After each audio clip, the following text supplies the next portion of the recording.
Hi, welcome to 1500ESPN.com. Andrew Kramer and Derek Wetmore from the Metrodome, where the Vikings just avoided their second consecutive tie with a 23-20 overtime victory over the Chicago Bears. A lot of crazy intrigue to this game. It was improbably back and forth throughout overtime, too. It seemed the momentum shifted on each drive. How they ended up there, though, was a Blair Walsh 34-yard field goal to cap it with less than 2 minutes to go in overtime. Andrew, I want to start off by talking about Adrian Peterson. The guy surpasses 10,000 rushing yards for his career, and a 211-yard performance, whether he's injured or not, whether the rest of his team is terrible or not, is an incredibly remarkable feat. What did you see from Adrian Peterson today? Yeah, he wouldn't say he was hampered at all by a groin injury or even a hamstring pull that he's dealt with this season, but he goes for a season-high 211 yards despite plenty of shoestring tackles that would have saved big runs, potentially touchdown runs, that could have saved this one from overtime and potentially almost a second tie in a row. Now, other than that, Peterson just looked like the NFL MVP form that we're used to seeing. He follows up his season high at Lambeau of 146 with another season high of 211 today. So, and that was without Gerhardt spelling him much at all. It was all Peterson's day against the NFL's worst rush defense as well. We should point out that was without Lance Briggs, their all-time tackling linebacker, and defensive tackle Henry Melton, who's out for the season. So the Bears were very hampered, and the Vikings took care of that. Now, that was what kept him in the game, but Cassel stepped in and played well. What did you hear from Cassel? Yeah, we got to talk with, first of all, Christian Ponder left at near the end of the first half with a concussion. The team then ruled him out shortly thereafter. So Matt Cassel did come in and finish the game and led the Vikings to a tie at the end of regulation and then the overtime victory. Matt Cassel just kind of same old company line in the post-game press conference. He prepares each week as if he were going to be the starter, and whatever the coaches call, he kind of rolls with that. So he's to the point in his veteran career where he's not really even surprised when he gets a call mid-game. It's sort of business as usual. With that being said, no determination was made for next week after the game. If Ponder's healthy, he'll definitely be in the conversation for starting next week.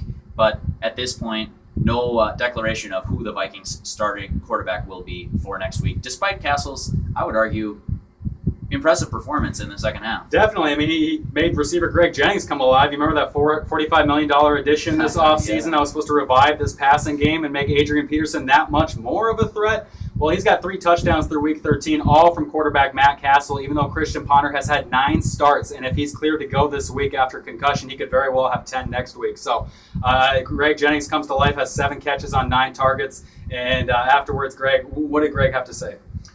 He didn't really expound on much. He talked about, his relationship with Matt Cassel, and they're both veterans, so they both see what the defense is doing, and they like to have those conversations. Apparently, a little interesting tidbit, Matt Cassel was just at Greg Jennings' daughter's birthday party yesterday, so they have that off-field chemistry. I don't really know what Greg Jennings was getting into.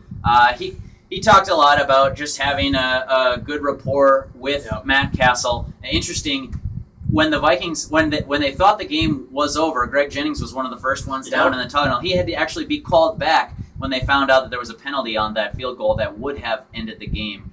He said that was embarrassing, but that it's kind of the roller coaster of emotions of an NFL game. Definitely, and we'll get to one injury note quick, and then a bad thing, and then we'll end on a good thing for you guys. But obviously, Ponder was the only one coming out with an injury on this one. Exited early with a concussion. Linebacker Chad Greenway actually revealed that he's been playing with a fractured wrist since the October 27th loss on this field to the Green Bay Packers. He had sprained it in the October 21st Monday night loss to the New York Giants, and then apparently that week he did enough that a hit in that game 6 days later had fractured it in 2 spots. And he said he's been playing through that, and he actually re-aggravated it in overtime of this game, and he had to leave early.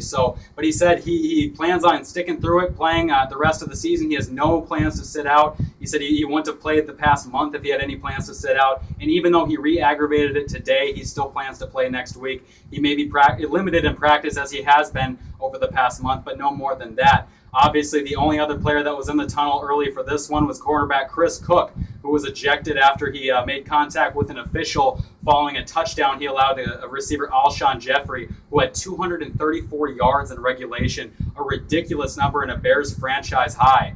And a lot of that had to do with Cook giving up that touchdown pass.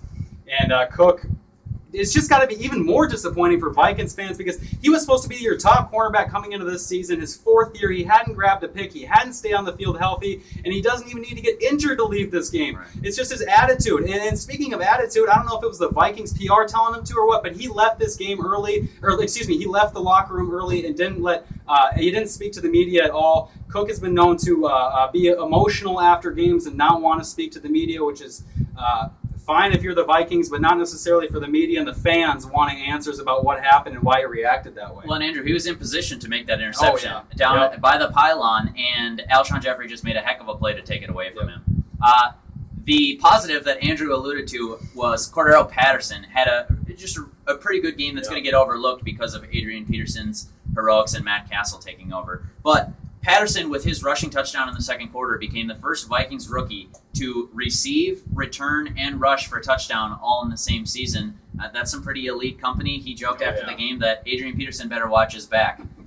Peterson said as much, though, too. He said, I know talent. That kid has it. He's going to be a great player. Definitely. Well, and with Patterson, too, we almost had a chance to see a remake of the Iron Bowl. Obviously, this one didn't have the implications that a number 4 Auburn at versus number 1 Alabama had.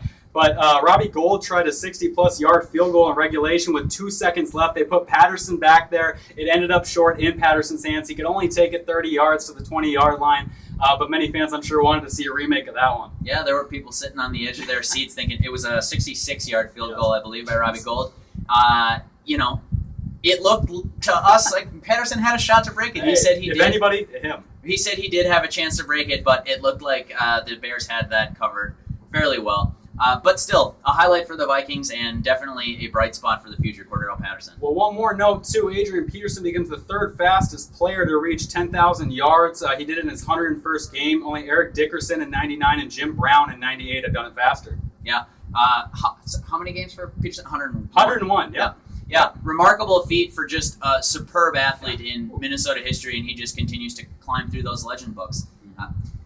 That'll do it for our video. It's a pretty long one, but for a wacky game here in Minnesota, I think it deserved every second that it got. For Andrew Kramer, I'm Derek Wetmore out at the Metrodome. Keep checking back to 1500 ESPN.com for all of Andrew's great coverage.